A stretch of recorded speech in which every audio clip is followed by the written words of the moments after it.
Sir നമുക്കറിയാം വേടൻ എന്ന് പറയുന്ന റാപ്പർക്കെതിരെ ഒരു പെൺകുട്ടി തന്നെ റേപ്പ് ചെയ്തിരുന്നു എന്ന് പറഞ്ഞുകൊണ്ട് രംഗത്തെത്തിയിട്ട് ദിവസങ്ങളായി. ആളൊരു ദളിത് യുവ ഡോക്ടർ കൂടിയാണ്.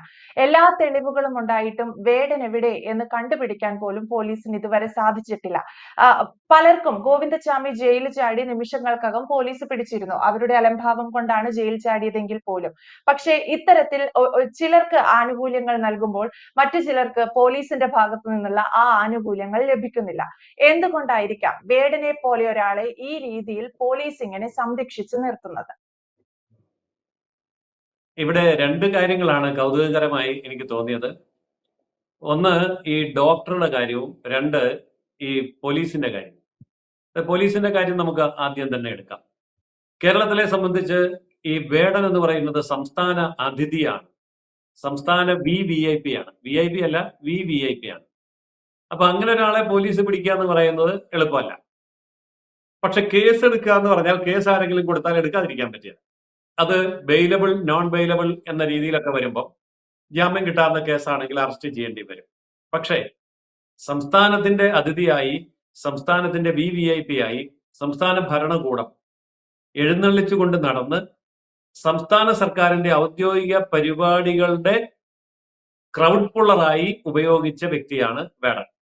അപ്പോൾ ആ വേടനെ അങ്ങനെ അങ്ങ് പോലീസിലേക്കും അതുപോലെ ജയിലിലേക്കും വിട്ടുകൊടുക്കുക CPM-ന് ചിന്തിക്കാൻ പോലും പറ്റുന്ന കാര്യമല്ല. മാത്രമല്ല, അദ്ദേഹത്തിന്റെ പാട്ടുകൾ കോഴിക്കോട് സർവകലാശാലയിൽ പാഠപുസ്തകമാക്കുകയും ചെയ്തിട്ടുണ്ട്. അപ്പോ തീർച്ചയായിട്ടും വേടൻ എന്ന് പറയുന്നത് ഈ പറഞ്ഞ രീതിയിൽ പോലീസിന് തൊടാൻ പറ്റുന്ന ഒരു ഉയരത്തിലല്ല നിൽക്കുന്നത്. അത് ആണ് അതിന്റെ അടിസ്ഥാനപരമായ കാരണം. ഇനിയിപ്പോ വേടനെ സംബന്ധിച്ചിടത്തോളം വേടന്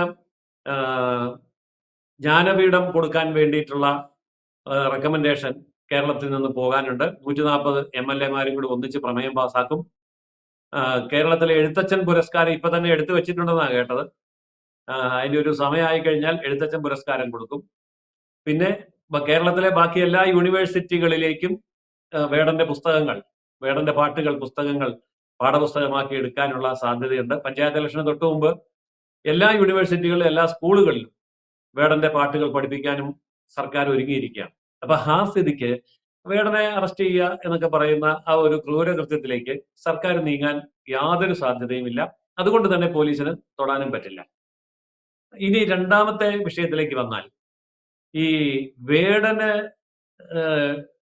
ആയി ബന്ധപ്പെട്ട ആ ഡോക്ടർ, അതൊരു ഡോക്ടറാണ്, നല്ല സാമ്പത്തിക ശേഷിയുള്ള കുടുംബത്തിൽപ്പെട്ടതാണ്, ഡോക്ടറാണ്.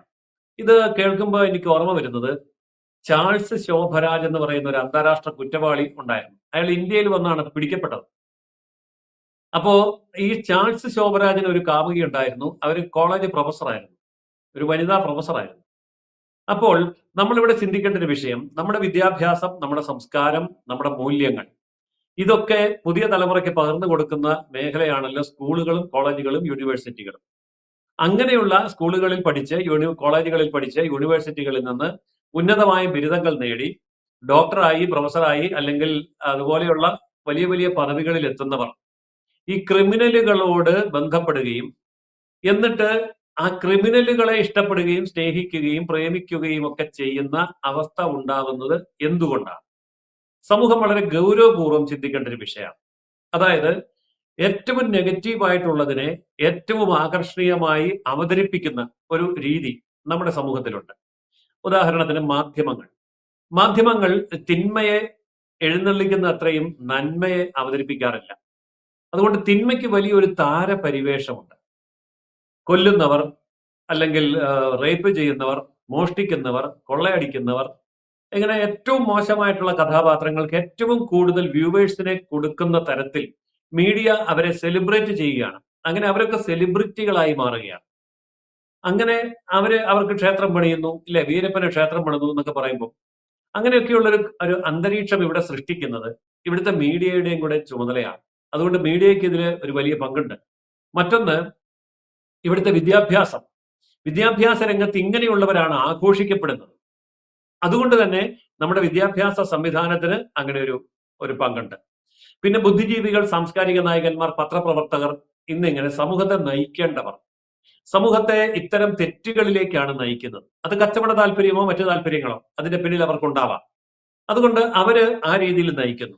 ശരിക്കും പറഞ്ഞാൽ ഭരണകൂടവും മീഡിയയും വിദ്യാഭ്യാസ രംഗവും സാംസ്കാരിക സാഹിത്യ നായകന്മാരെന്ന് വേഷം കെട്ടി നടക്കുന്ന അങ്ങേയറ്റത്തെ ഭീകരന്മാരും വളരെ കൃത്യമായി ആസൂത്രണം ചെയ്ത് നടപ്പാക്കുന്ന ഒരു പദ്ധതിയുടെ ഭാഗമായിട്ടാണ് ഇത്തരം സംഭവങ്ങൾ ഉണ്ടാകുന്നത്. ഇപ്പോ എന്നെ റേപ്പ് ചെയ്തു എന്നും പറഞ്ഞിട്ട് കേസ് കൊടുക്കുന്ന ആ ഡോക്ടർ ഉണ്ടല്ലോ, ഉന്നത വിദ്യാഭ്യാസവുമുള്ള ഉന്നത സാമ്പത്തിക ശേഷിയുള്ള ആ ഡോക്ടർക്ക് ശരിക്കും പറഞ്ഞാൽ അതിന്റെ പിന്നിൽ എന്തോ കച്ചവടം കാണും. അല്ലെങ്കിൽ അവരത്ര മന്ദബുദ്ധിയൊന്നുമല്ലല്ലോ. പള്ളിക്കൂടത്തിൽ പോയിട്ടില്ലാത്ത ഒരുത്തനോട് ബന്ധം ഉണ്ടാക്കുകയും അവൻ അല്ലാതെ ചുമ്മാ അവന് ഒരുത്ത വഴി പോകുന്ന വഴി ഓടി വന്ന് റേപ്പ് ചെയ്യുകയൊന്നും അല്ലല്ലോ. അങ്ങനെയാണെങ്കിൽ നമുക്ക് അതിന് വേറെ കേസുണ്ട്. ആ കേസല്ലല്ലോ ഇവിടെ വന്നിരിക്കുന്നത്.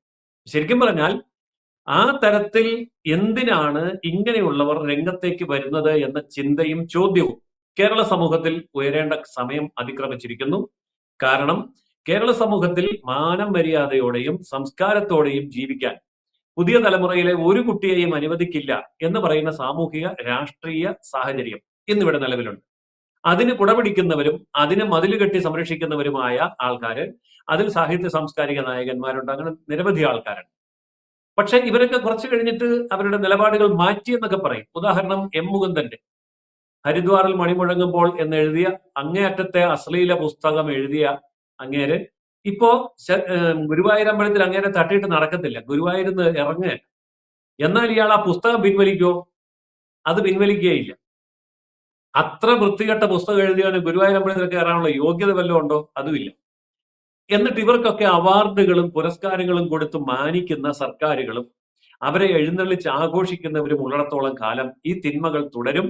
അതുകൊണ്ട് എനിക്ക് തോന്നുന്നത് ഈ വനിതാ ഡോക്ടർ കൊടുത്തിരിക്കുന്ന റേപ്പ് കേസ് എന്ന് പറയുന്നത് എന്തോ വലിയ ലാഭം കണ്ടുകൊണ്ടോ അല്ലെങ്കിൽ കൂടുതൽ പബ്ലിസിറ്റി മോഹിച്ചുകൊണ്ടോ സെലിബ്രിറ്റി ആകാൻ വേണ്ടിയിട്ടുള്ള ഒരു ശ്രമമോ ഒക്കെ ആയിക്കൂടായികയില്ല. കാരണം ആ തരത്തിലേക്കാണ് കേരളീയ സമൂഹത്തെ കേരളത്തിലെ രാഷ്ട്രീയക്കാരും സാഹിത്യ സാംസ്കാരിക നായകരും അതിലുപരി ഇവിടുത്തെ മീഡിയയും കൊണ്ടുചെന്ന് എത്തിച്ചിരിക്കുന്നത്. അതുകൊണ്ട് ഈ സംഭവത്തെ നമ്മൾ അവർ പറയുന്നത് പോലെ കാണണം എന്നില്ല. ഇതിന്റെ പിന്നാമ്പുറങ്ങൾ, അതിന്റെ താല്പര്യങ്ങൾ, അതിന്റെ പിന്നിലുള്ള വാണിജ്യം, അതിന്റെ പിന്നിലുള്ള പ്രശസ്തി, ഇതെല്ലാം നമ്മൾ ശ്രദ്ധിക്കേണ്ട വിഷയമാണ്.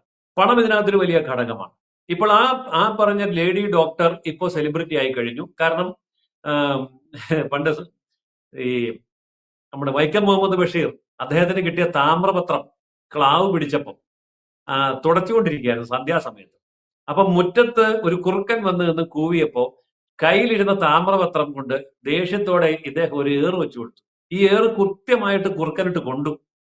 അപ്പൊ കുറുക്കൻ തിരിച്ചു പോകുന്നതിനെ കുറിച്ച് ഈ വൈക്കം മുഹമ്മദ് ബഷീർ പറയാണ്, ഇന്ത്യയിൽ ആദ്യമായി താമ്രപത്രം കൊണ്ട് ഏറ് കിട്ടിയ ആദ്യത്തെ കുറുക്കൻ എന്ന ഗമയോടുകൂടിയാണ് അവൻ തിരിച്ചുപോയത് എന്ന് പറഞ്ഞ പോലെ ആദ്യമായി അല്ലെങ്കിൽ 100ാമതായി വേടനാൽ റേപ്പ് ചെയ്യപ്പെട്ട ആളാണ് ഞാൻ എന്ന് തുറന്നു പറഞ്ഞ് തന്നെ കച്ചവടച്ചരക്കാക്കി വെച്ച് അതിൽ നിന്ന് പണവും പ്രശസ്തിയും ഉണ്ടാക്കാനുള്ള ഗൂഢനീക്കമല്ലേ ഇതിന്റെ പിന്നിലുള്ളതെന്നും കേരളത്തിന്റെ സാഹചര്യത്തിൽ നമുക്ക് സംശയിക്കേണ്ടിയിരിക്കുന്നു എന്നാണ് എനിക്ക് തോന്നുന്നത്.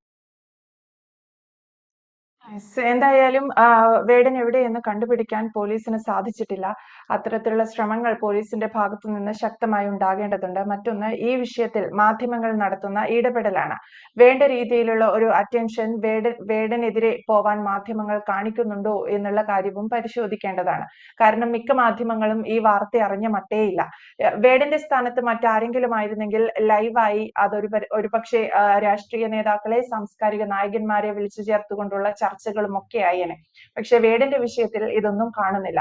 വേടനെതിരെ വരുന്ന രണ്ടാമത്തെയോ മൂന്നാമത്തെയോ ഒക്കെ ആരോപണങ്ങളും അല്ലെങ്കിൽ കേസുകളുമാണ് ഈ വിഷയത്തിൽ ബലാത്സംഗം നടത്തി അല്ലെങ്കിൽ വിവാഹ വാഗ്ദാനം നൽകി പീഡിപ്പിച്ചു എന്നൊക്കെയുള്ള പേരിൽ.